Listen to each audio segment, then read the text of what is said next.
Tonight, we're going to talk about some of those things that could be going on in our lives and our personal paths. Shaman Avalon Sakti is going to be joining us tonight. She is an experienced shaman, and she does what we refer to as soul retrieval. And anyways, we actually have Sakti on the line right now, a little early here. It's so good to have you join us all the way from the UK tonight, Sakti. How are you doing? Hello, good evening, Christie. I'm very pleased to be here, and good evening to all the listeners. Avalon, you've been all over the world. Well, you know what? Let me ask you this. Avalon Sakti, how did you get that name? Well, both of them are parts of my name. The Sakti is the yoga name that I was initiated in during my initiation, which is quite a few years back, I think 1989. Because I had a Christian name that I absolutely didn't like at all, and if I'm going to tell you a little bit more about me, you will understand why. I had a really rough childhood, so I changed my first name and I changed it to Avalon. And, well, together that's quite interesting because the name chose me as well. And the numerology fitted at that time, though it got messed up by the middle name afterwards. Anyway, once I had the name, I realized that the two names together were kind of nice. And, you know, Avalon is a magical place of healing and regeneration, and goddess power. And, well, the name Sakti means energy or power in itself as well. So hopefully, that should be a good omen about the power of regeneration and healing, because we do need that in this world at the moment. Oh, absolutely. Well, you know, there is magic in a name, and I think we kind of talked about this a little bit with William Whitecrow. He's also a shaman, a Native American shaman here, and we were talking about, well, I could just read a quote. According to Sir James George Fraser, excuse me, author of The Golden Bough, one of the most extensive volumes on world mythology, there was such a bond between one's name and one's existence that magic may be wrought on a man just as easily as through his name as through his hair, his nails, or any other material part of his person. In ancient Egypt, to blot a person's name out of the record was equivalent to destroying the fact that he or she had ever existed. And, you know, I'm going through a name change myself as well, and that really helped me to realize that, you know, because I think people always wonder, why'd they change their name, or what is that, or what does it mean to you? So I appreciate you sharing that with me and the, you know, the magic that's behind that. Because, I mean, how did it feel to you when you left the old behind?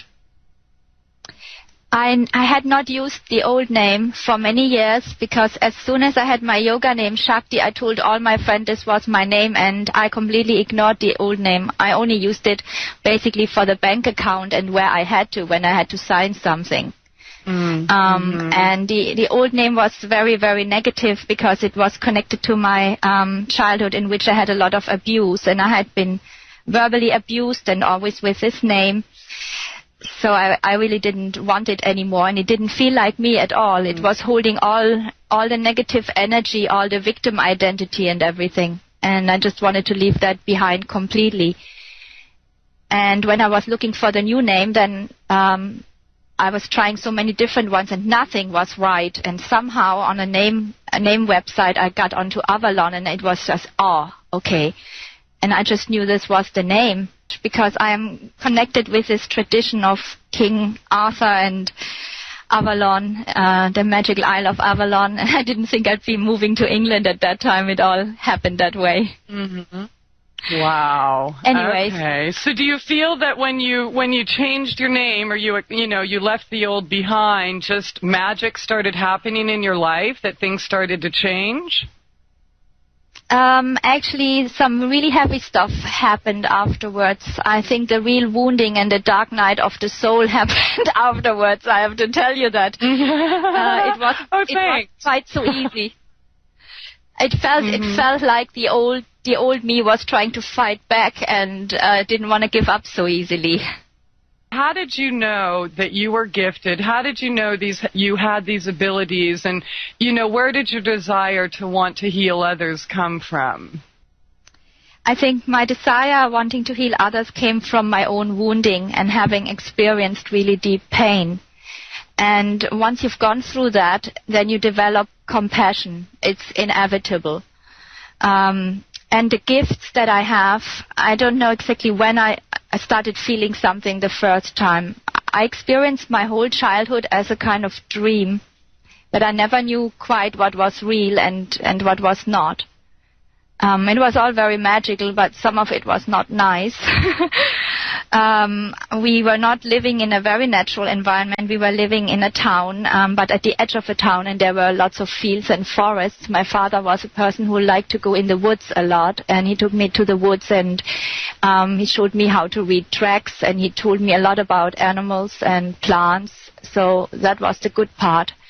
But I also had a very abusive childhood. My father was very violent. He was in the military. And he decided that he had to train me up like a recruit. So by the time I was 4 years old, I had to walk 20 kilometers in one go. And there were no excuses. And he would come home and he would hang me on a metal bar in the door, and I would have to do chin-ups, at least 10, when I was 4 years old. And one time I didn't do them. I had no mood, so he took the cooking spoon and he just hit me until the thing broke, and he doubled it up and hit some more. And I was put through all kind of interesting things like ice-cold showers and being abandoned in the forest in the night. Wow. It was a bit like trauma-based mind control. But that wasn't actually the worst part, That part was the easy part. The really bad part came after my mother left my father, and then after 1 year, which was wonderful, with my grandmother in my grandmother's house, then that was the only good year in my life, I think I can say, and peaceful year, where I had peace of mind, as your beautiful song said earlier on. I was thinking, what a synchronicity, because peace of mind was what I wanted most in life, and it had been denied, or it was very difficult to find. Anyway, then I had a stepfather, and he was very abusive, but most of the abuse was psychological, though there was some physical abuse as well. And that was when I started going through hell.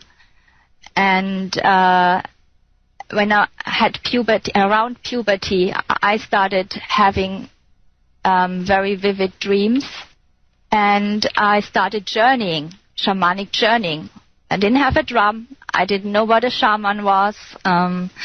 Nobody taught me anything. I was just being locked up in my room a lot. I spent actually most of my life somehow in solitude or isolation. So that kind of forced you to look inside. I mean, having that time all alone to realize your gifts, which, many of us with, the rest of us or everyone else out there, whatever, with these so-called perfect lives, they have all these distractions and don't get to realize their inner gift. Yeah, it was a blessing in disguise, though it was also horrible. But yes, it was. It gave me the opportunity to develop things that other people maybe don't develop, because I was basically constantly alone. I was always on my own. I had to solve any problem by myself, more or less. And I spent hours and hours in my room. My mother insisted that the light would be switched off. I tried reading with a torch under the blanket, but how long can you do that? And then eventually I realized that even though my body was confined to the room, I could go somewhere else in my mind. And I started journeying. And I met a lot of Native Americans on my journeys as well. I did all kind of things. I had places where I always went, and they were always the same places. Like there was one place with a waterfall. And I think this helped me to keep sane at that time. And then sometime later, my greatest interest was to find out what's actually coming after death, or what's all of this life about. I think most children don't really want to know that. My stepfather, he hated anything that was different, that was foreign, or just not the way he did things. So one day he said to me, "Why are you doing all this yoga for?" And I said, "I want to know what comes after death." And he said, "You'll find out soon enough." Gee, thanks. Yeah. Okay, so what did you think the first time you started traveling, astral traveling, projecting, journeying, etc.? Were you scared? Or did it just feel natural? Natural. I have actually never been, I've not been scared with unusual things. The only thing that scared me in the beginning was spirits, because I came from a Christian upbringing.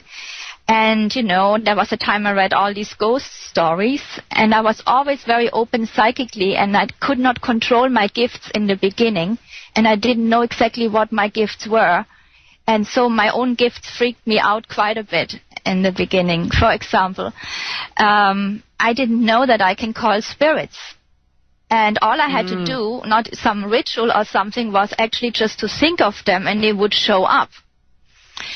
But then when something came, then that was too much for me, because I'd read all these ghost stories. So I freaked myself out a lot, and I was very afraid of the dark. No, I find that people who, because these are natural gifts within all of us, but you know how you mentioned, I read books about this, then you started feeling fear, or I've experienced other people that just, I want to try projection or journeying or etc. or fly, and then it starts to happen and they get scared. So I think the fear, the fact is that it's totally natural. Children do it all the time, but they have their parents or their teachers saying, "Oh no, Johnny, that's not real." So we doubt ourselves, we become disconnected, distract ourselves, and then completely forget that these abilities are innate within us. Yeah. I think I was always a spirit caller, and the first few things that happened had to do with spirits. I remember that. I had a friend, and she was living in a haunted house, and I came to her house, and things were really moving around. It ended up with a priest coming and trying an exorcism, which had absolutely no effect. And I myself, I lived in an old house too, and I remember one time the spirit actually manifested in such a way that a curtain made of beads was actually bulging outward, as if somebody stood on the other side and was moving towards me. And it freaked me out so much, I ran out of the house. I was really terrified. But I was still, I couldn't stop playing with it because it was fascinating. There was something. And there was a time I tried with a friend of mine who was younger.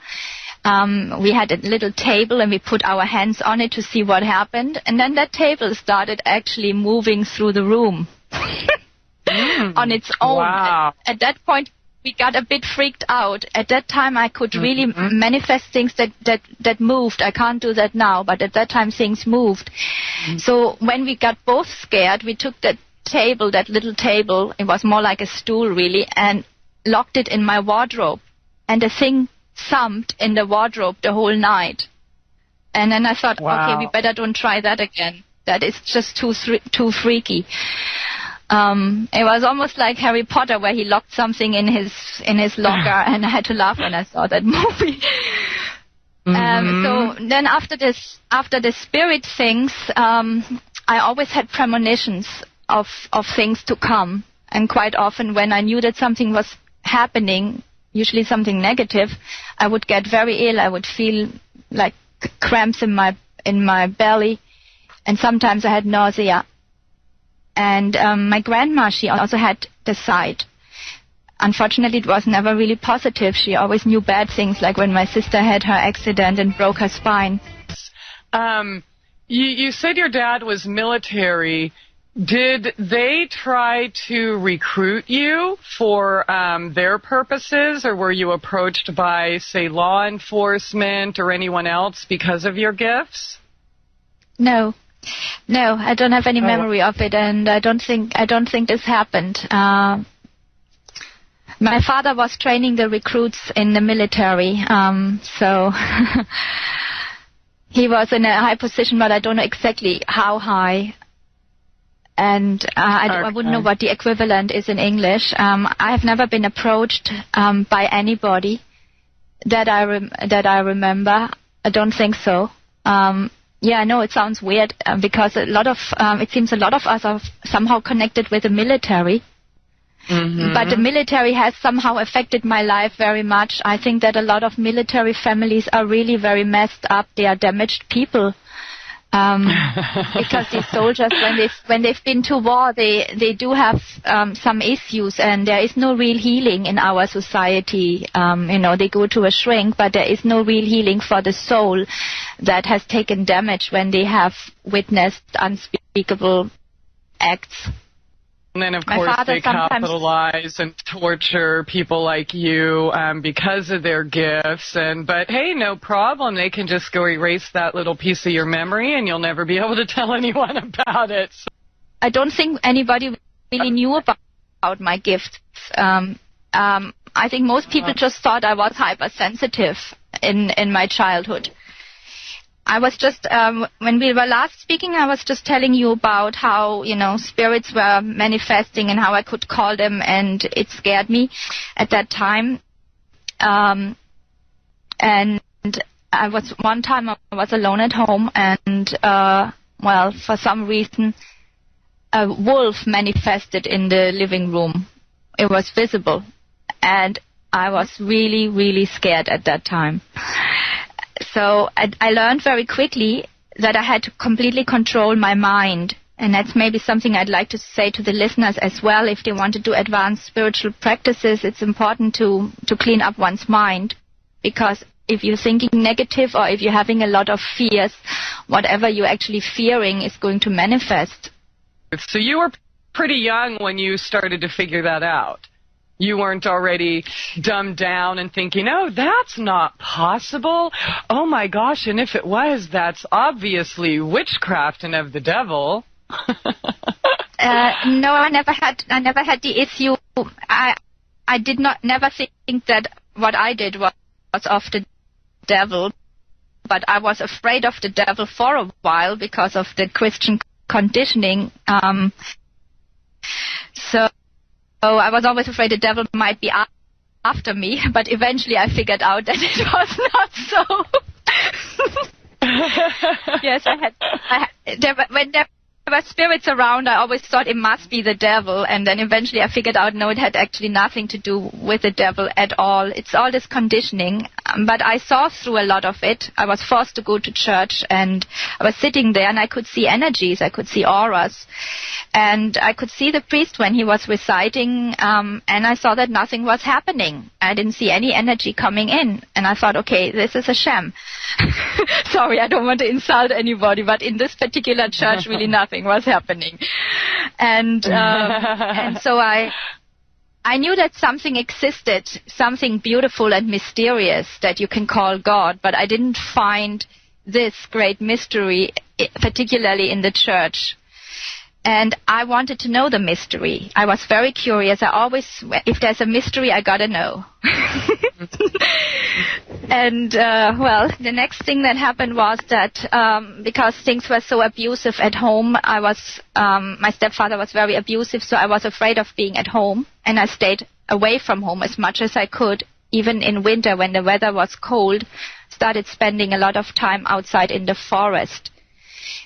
And I don't know what happened in the forest, but I do know that after some time I knew a lot of things about the plants and the trees and what leaves could be used for what kind of tea, for what diseases, and it was very strange. Mm.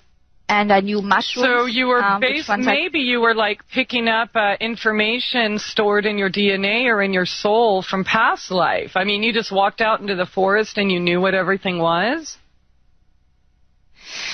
Well, not maybe the first time, but I spent a lot of time in nature. I climbed trees. I was observing animals, even ants. There weren't always big animals to observe. And I don't know how it happened because there's something missing there. I know that there is some memory missing that I've not recovered. But I just seem to be able to commune with things in nature suddenly. I was just going to ask you if there was any, maybe life-changing or magical experience out there in the forest that led you on your path that brought you here today.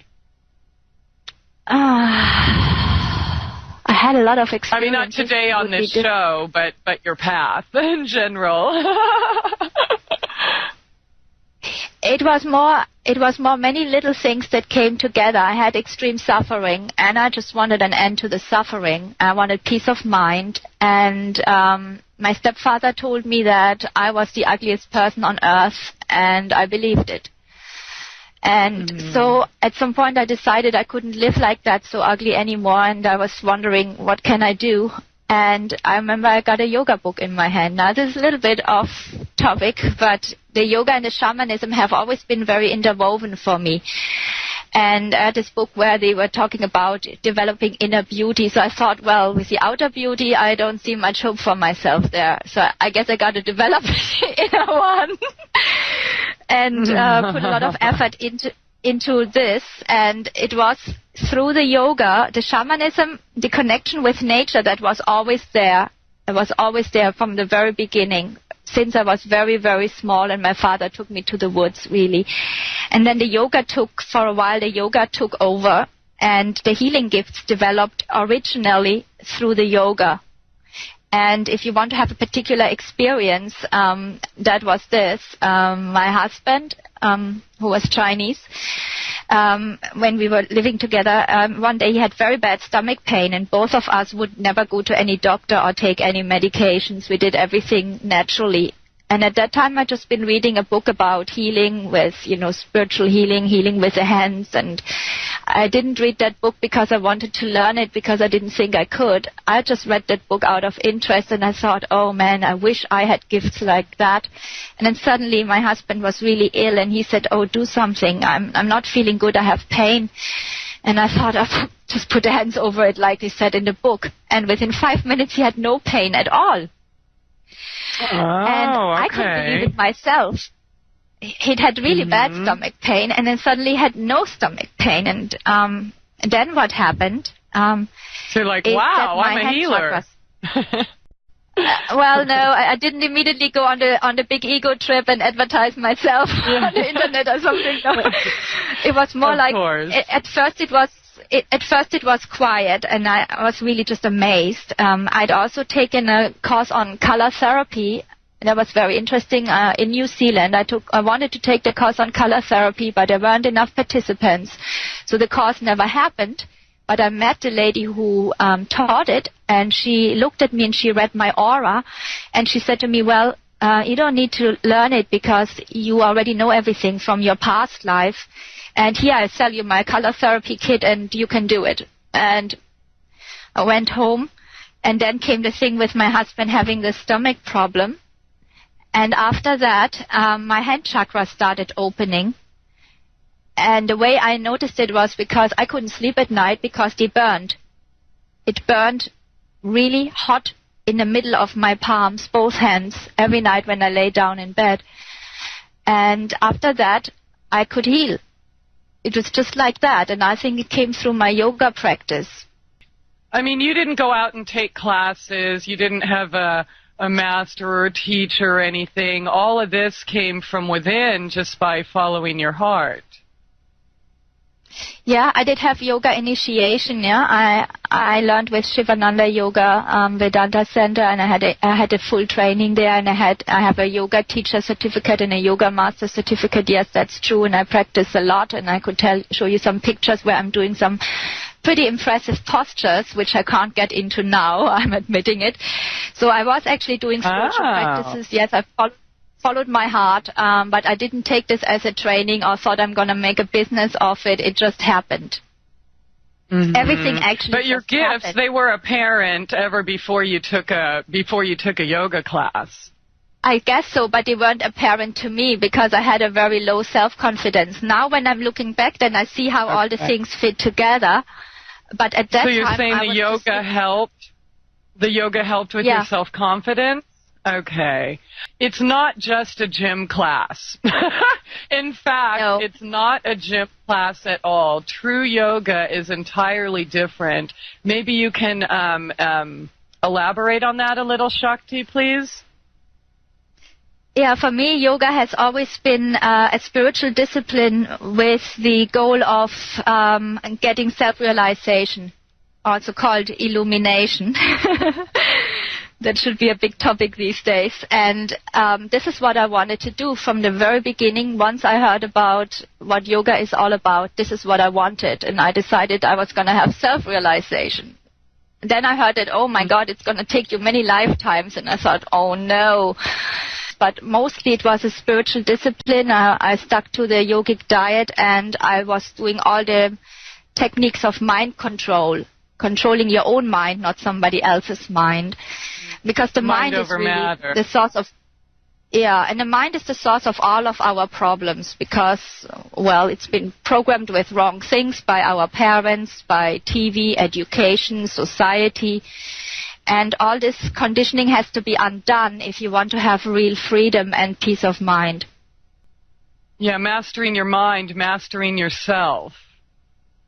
Exactly. It is unavoidable. You got to do it. Everybody has to do it. This is why our world is in such a mess, because people have absolutely no control over their minds. And our minds are very powerful things. The thoughts that we are sending out, the collective thoughts, they influence the whole planet, and we're sending too many negative thoughts out, and not enough people are sending peaceful and loving thoughts. Oh, I totally agree with you, Shakti, but it's that time, and I apologize that delay we're on. I swear, we're not trying to talk over each other. I just feel so bad, but I'm so glad that we're connected at all. No problem. So bear with us, but it's that time. Maybe we'll just, after we're done speaking, we'll say Roger, and then, because I feel bad, I don't want to interrupt, but at that time we'll be right back. Truth Brigade Radio. If you can tell us in a nutshell, what is, or how does soul loss occur?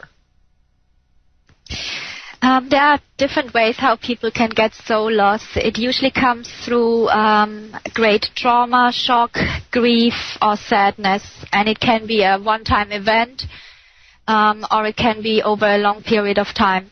For example, let's say if you were in a car accident and there's this big bang, even though you don't get hurt, seatbelt, everything's okay, you got nothing wrong, but part of you thought, this is it, I'm going to die, so a part of your soul is leaving the body and may not return afterwards, which leaves your energy body with a hole, and it leaves you feeling incomplete afterwards.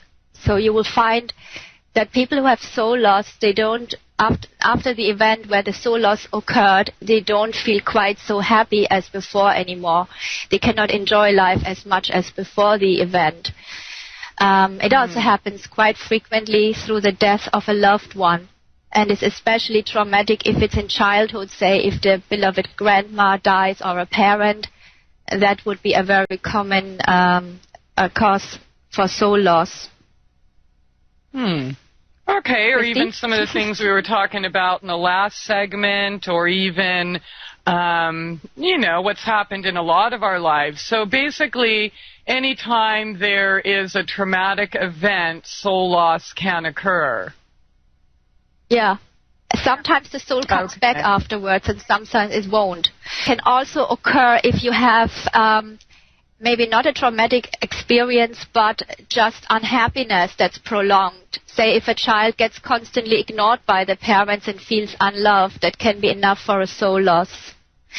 And the symptoms of soul loss, there can be physical and emotional symptoms. The emotional symptoms are more common. Depression is one of them. Just like feeling incomplete or not feeling right or feeling not like yourself would be very typical symptoms of soul loss. Feeling that something is missing, or just feeling in a really dark space sometimes. And it also depends where that soul piece went, but let's not get ahead too far. On the physical side, if a piece of the soul misses, then wherever it left in the energy body, that organ or limb can be affected. For example, I had a lady, she had a soul loss after a car accident, and it left her with problems over control of her right arm, even though the right arm was not injured in any way during the actual accident. And she was also left with loss of memory, not just loss of memory of, say, the accident, but afterwards or what happened before. She would drive out with her little car, go somewhere shopping, and she would be unable to come back to her home, even if she just went a very short distance. And even if she took the same route every day, she just couldn't remember the way anymore. So she could only go to places with her husband by her side. She could drive, but she would be incapable of remembering how to go back. Okay, very interesting. So I guess if people have, say, missing time gaps or something in their life, or maybe periods of years or whatever, that could also be a symptom of soul loss, and then it's probably necessary to find that piece of yourself to be able to heal entirely? Yeah, I mean, there could be other causes for this memory loss but soul loss, but it is common with soul loss that memory loss occurs and that there is dysfunction of certain parts of the body. Now, people are asking lots of questions about the soul retrieval itself. What is it and how does it work? Soul retrieval, basically the piece of yourself, piece of your soul that has left has gone somewhere in the other world. The other world has different regions. There is upper world, lower world, and the middle world. Most commonly, you find lost soul pieces in the underworld and sometimes in the middle world. Upper world, I've had it as well. It's not so common, but it can happen as well. So the shaman basically has to be able to find the lost soul piece of the person. So the shaman needs to be able to track the energy of the client. If you know somebody, it's easier. If you don't know somebody, then it's more difficult. That's why many people want to have a kind of token, like something that you've used, an object that you've held in your hand, or then the name, of course. I only use the name these days. I don't need anything to connect me. If the client is physically there, and of course physically there is already the connection. I've seen them, they're right in front of me. I know their energy. And otherwise the name will do. Let me ask you this, Shakti. What can soul retrieval help heal? Well, whatever it has caused, you can't say it's going to help you for your tonsillitis. If you have memory loss because of the soul loss and the soul is retrieved, then that memory loss is going to be reversed, so you will have your memory again. People can have even things like blindness through soul loss. Well, I'm not saying that every blindness has to do with soul loss, but it depends how severe the soul loss is. The more severe the soul loss, the more problems with the physical body can show up. So whatever problem occurred, one way how the listeners maybe can understand it is this. Just everybody who's listening, just think back of particular incidents in your life where you were extremely unhappy or traumatized or shocked. And if you think of one of these incidents and then try to go back a little bit in time before the incident, maybe the year before, how you felt. Remember how happy you felt, how vibrant everything felt life. And then remember sometime after the incident. And if you feel there's a big discrepancy that even years after your mother died, you still felt empty, you still felt like the sun wasn't quite so beautiful anymore and the birds didn't sing so wonderful anymore, and you just feel like life was never as beautiful as before then, and you felt different in yourself, not right, that means you've had a soul loss. And then also if you trace back to the point where this incident that you have now identified as a possible soul loss, where that happened, and if at around that time you started getting some kind of disease or physical symptom that you'd never had before and that showed up quite suddenly at around that time, then this is a very good chance that this was caused by the soul loss. So the soul loss itself, and this I just want to make clear because there's lots of questions on the text chat, or the soul retrieval, excuse me, you don't have to be there in person. You actually do this in Dreamtime work, so you can help people all over the world. Yeah. Yeah, I specialize on that. Originally, I've done like everybody else. I've done it one-on-one, and I actually blew the soul piece in. The way it works in a traditional soul retrieval is when the client actually goes physically to the shaman. The shaman will journey in the other world, will find the soul piece, sometimes have to fight to get it back because it might be trapped by some evil entities occasionally. And when the shaman has... Or it could be physical people. It could be people of the physical realm or of the spirit realm or other worlds that are capturing these pieces or holding on to. Yeah, I mean, if somebody of the physical realm has taken that soul piece from you, that is a possibility as well, then you can sometimes find these people, their non-physical representation in your underworld. And so sometimes when the shaman retrieves the soul piece, you actually see what happened. You see the scene in front of you, what happened there. Let's say, for example, the soul piece got lost because the little child was beaten by the father. So when I journey in the underworld of the client, I might see, in one case I saw there was like a hut and the father was there and he was continuously beating the child. And then... I'm sorry, Shakti. It's that time, but hold that right there. We'll be right back with a much longer segment, Avalon Sakti on Truth Brigade Radio. There's a few people in the text chat that said they want to call in, but they're kind of waiting to hear more. What is this soul retrieval about? What did she do to Christie? And so, they're asking, like, what kind of info do you need to do a soul retrieval? And really, you don't need anything. You just set an appointment, and I'll tell you what I did. I called her up, we had a conversation, didn't talk about anything. In fact, I asked her, do you need to know anything about me? I mean, I don't want anything funky to come up and scare you or anything like that. And she's like, no, just your name. And that was it. I had to be in bed at a certain time. And, depending on the time zone, you might have to work it out during the day or whatever. But she's obviously very flexible and fit me in right away. So you really don't have to do anything. She does it in her dream time, and then you'll get together after the fact, and then she'll tell you about what she found. And, if you don't mind talking about it, it's so funny, because I had never seen you. You had never seen me. You didn't even see a picture of me. And while at this time I don't really remember anything that happened, the one thing that I do remember is when I saw you, you were sitting on a carpet in a room, and not like a regular like a mat, I would say. And you kind of looked like me, and you sat in the exact same position that I always sit in, with my legs, crossed in front of me, and then I sit with my arms draped over, and it's just, it just feels really good. I get my third eye on the ground and stuff. And I saw you, and I'm like, oh my gosh, you sit just like I do, ha ha ha. And then that was the last thing that I remember vividly. So if you don't mind sharing what exactly happened or what was going on, the listeners would really like to hear that. Yeah, okay, so this is how the journey went. By the way, I do sit on the ground all the time. I don't have a sofa. I always sit on the floor and usually cross-legged, so you were probably quite true there.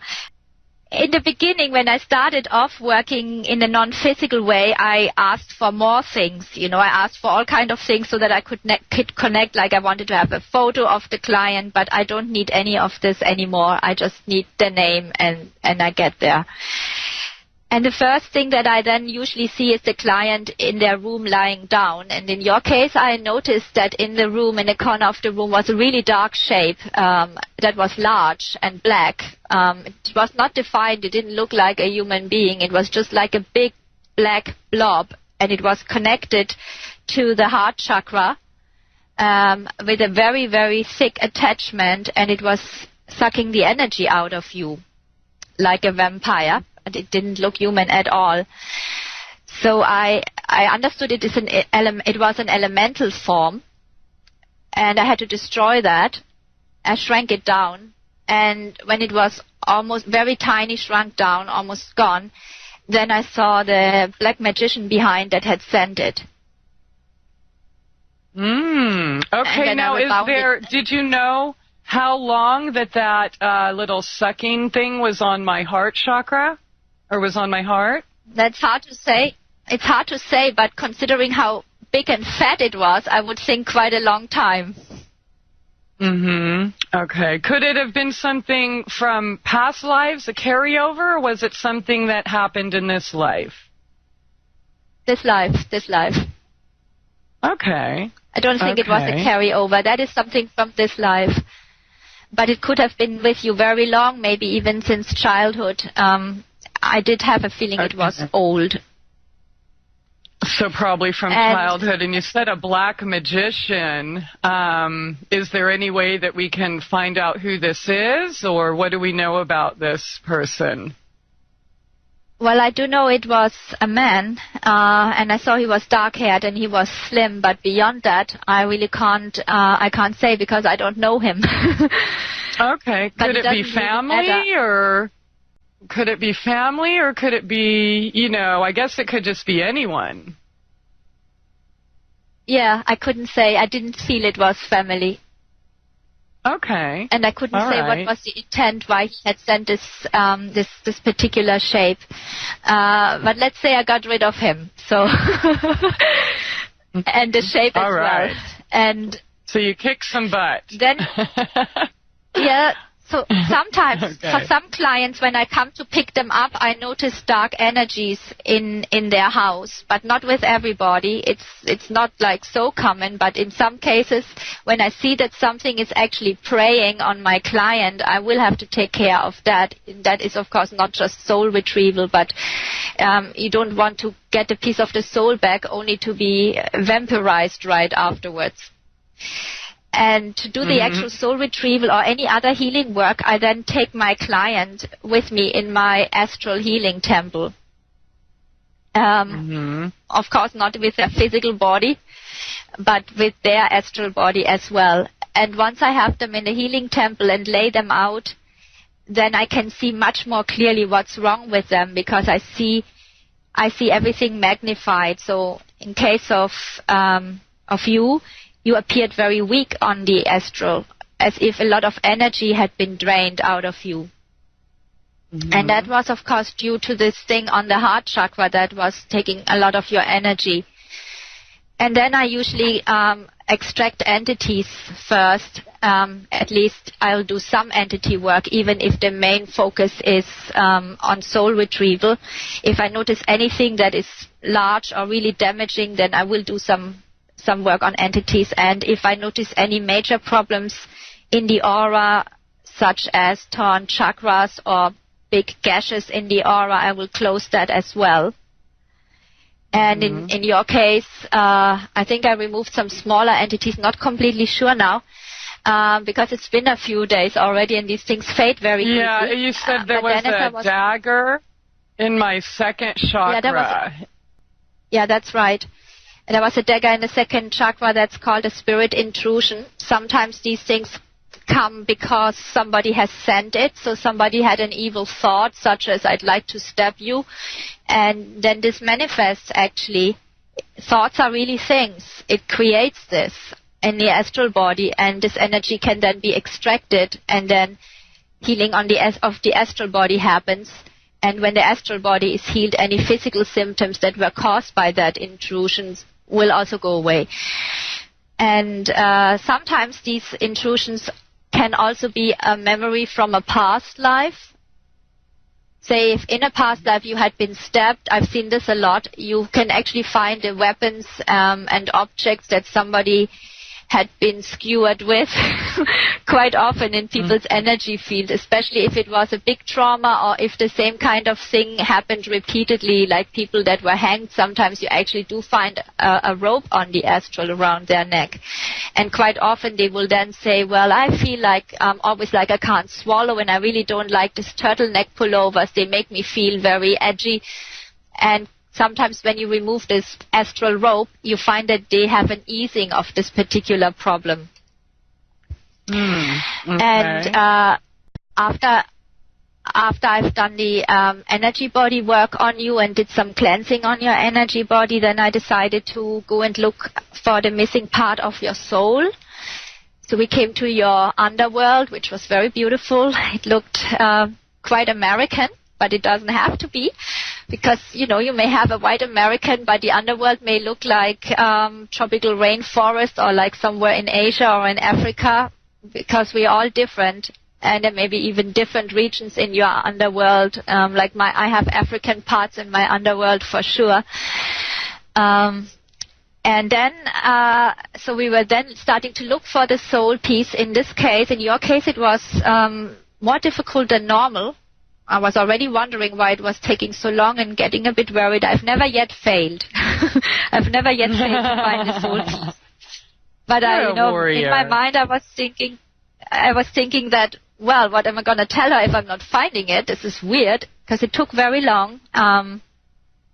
You said that they cast like a magic spell or something to make me invisible so that you couldn't find me? That's right, but I didn't know that at that point, because I was accompanied by one of my astral helpers. And he indicated that I needed to go to the bottom of a ravine, and I noticed white limestones, which I told you about later. I didn't first know the name for limestone in English, but we figured it out. These white stones, which you then confirmed that is something that makes sense to you. And at the bottom of the ravine, there was a little hole that went into a cave, and I got into that. And that's when I realized that some spell had been cast to conceal you. That's why I couldn't feel your energy at all. I was still guided in the right direction, but I couldn't feel your energy at all.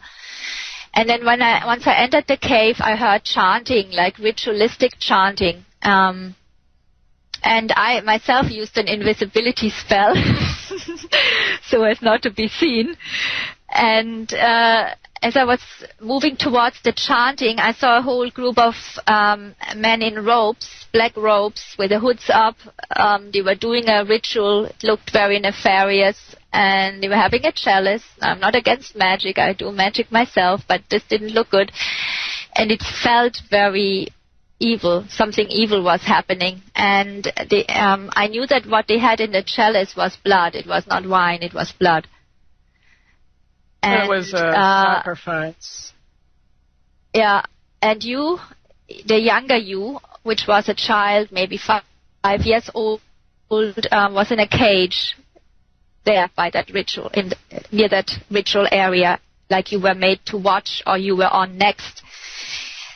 So what that would mean, in case some of the people wonder about this, if the piece of the soul of yours has been in there for so many years now, basically since you were 5, and has been experiencing this horror basically constantly.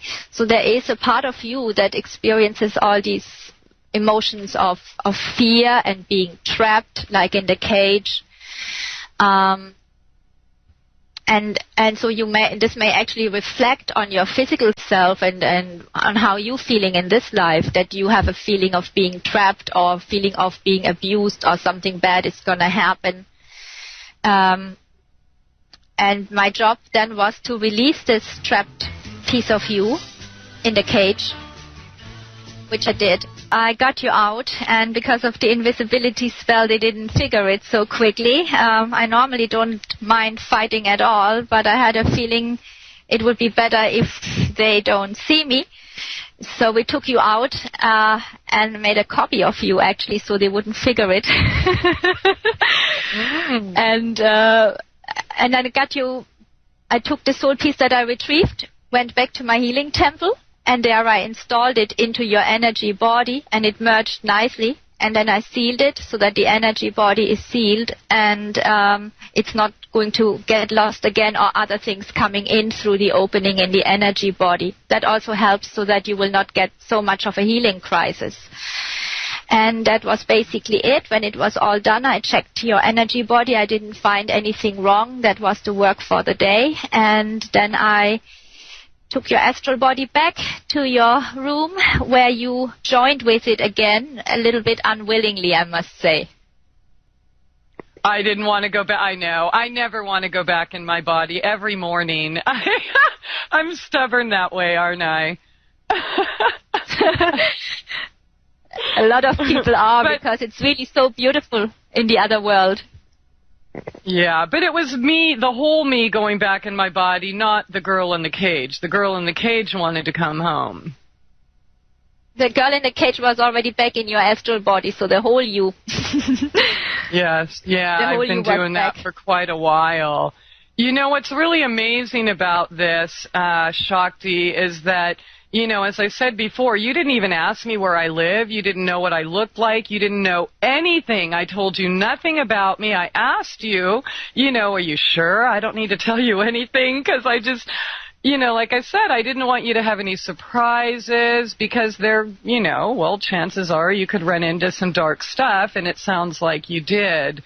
And obviously you accomplished your task. But yeah, so getting back to all those questions there, I mean, this is just what she does. This is her gift. And for those of you who know me, you know that everything she described is exactly true, and then some. And you know, there was that lost little girl, and I guessed it was between the ages of 5 to 7. But, you know, I didn't know, because there was just so much I didn't remember. And it is true that those things actually did happen. I was brought to places like Bohemian Grove to be told what happened, or to be taught what happens to good little boys and girls who don't do what they're told. Hence the... With the heart elemental, I mean, has a lot to do with that, because they were, I mean, you know, I haven't been running away from nothing. I didn't move up and down the country and everywhere in between and run away from bad people for no reason. So there you go. That's amazing. Let me ask you this, though. When you do this, I guess you checked like my chakras or my pineal gland and my energy body or my aura. How is that doing? Oh, yeah. It was actually very amazing, because you had the most beautiful energy body of anybody I've ever healed, and I'm not saying that for credits or for money or anything, because there was this golden light around you, and there was a lot of light in your energy body. So I knew immediately that I'm dealing with somebody who's spiritually really advanced. Oh, okay.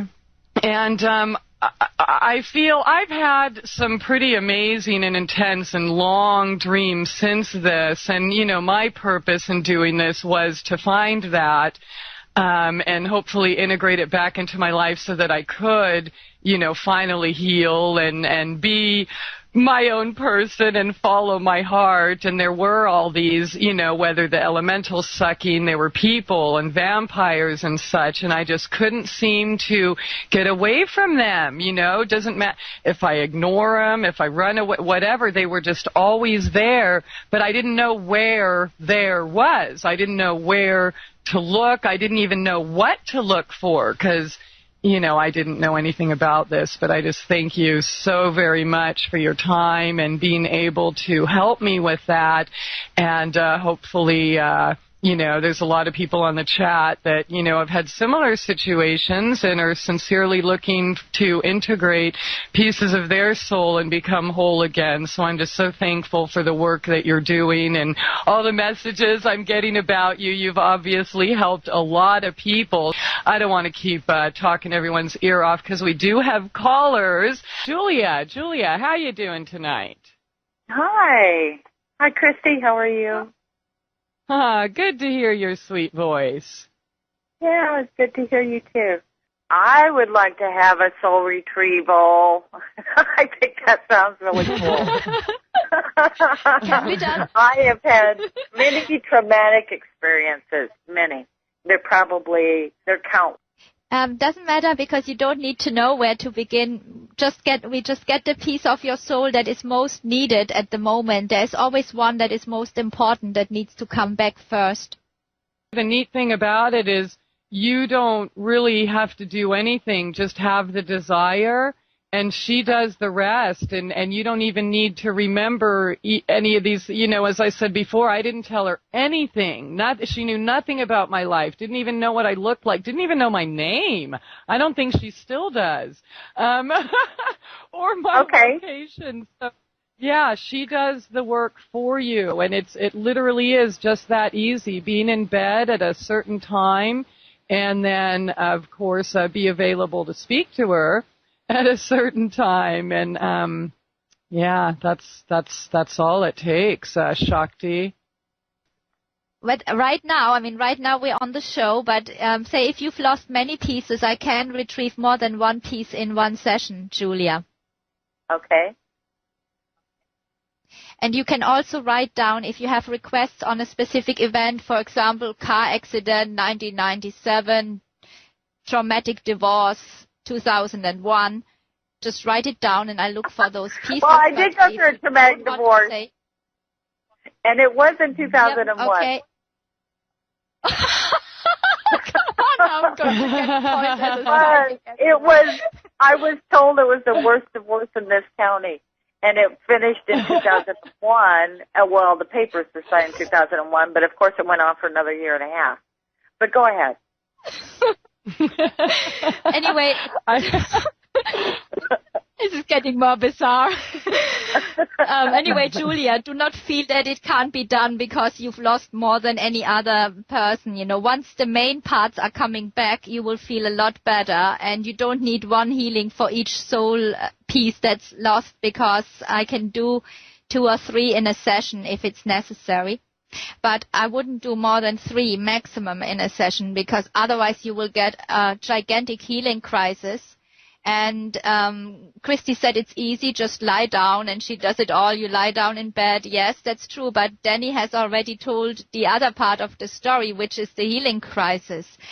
And that one you will have to get through, and the way you get through it is to embrace your emotions and be willing to feel whatever feeling comes up. And I remember I had a male client, he wrote me an email afterwards, and he wrote, I thought it was so easy. All I had to do was lie down in bed. Little did I know. Because he had a gigantic healing crisis afterwards, and he didn't like to deal with those emotions because he had always been in denial about his emotions. So it was very hard for him. But if you're willing to embrace whatever feeling comes up, it's fine. Exactly. That's the hard part, dealing with emotions. I just want to say, yeah, we're out of time here, so I just want to say thank you for your call, Julia, and we're going to get the information to contact her at here. But absolutely, I mean, awesome points. You have to be ready and willing to deal with that stuff.